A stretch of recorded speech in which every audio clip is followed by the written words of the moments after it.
आओ जी सुहागिन नारी मंगल एक गाओ जी, हमारा सुहैया जी के हरदी चढ़ाओ जी, हमारा सुहैया जी के हरदी चढ़ाओ जी, हमारा सुहैया जी के।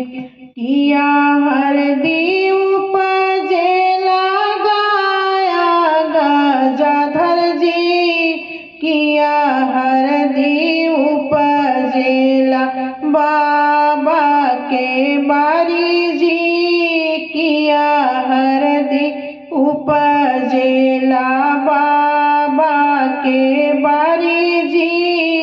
आओ जी सुहागिन नारी मंगल एक गाओ जी, हमारा सुहैया जी के हरदी चढ़ाओ जी। नाही हरदी उपजे लगाया गजाधर जी, नाही हरदी उपजेला पापा के बारी जी, नहीं हरदी उपजेला चाचा के बारी जी।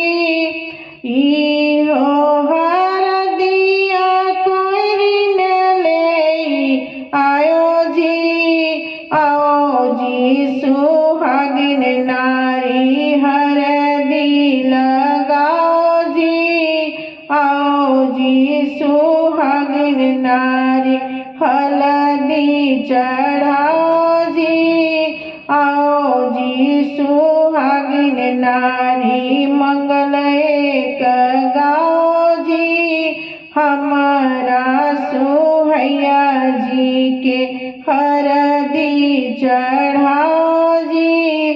किया हरदी उपजे लगाया गजाधर जी, किया हरदी उपजेला चाचा के बारी जी, किया हरदी उपजेला भैया के बारी जी।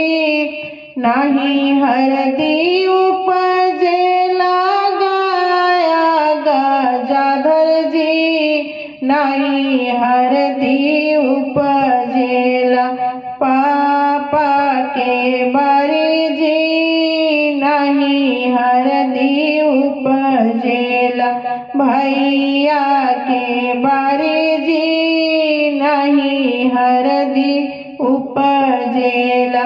इहो हरदिया कोई न ले आयो जी, आओ जी सुहागिन नारी हरदी चढ़ाओ जी, आओ जी सुहागिन नारी मंगल एक गाओ जी, हमारा सुहैया जी के हरदी चढ़ाओ जी, हमारा सुहैया जी के हर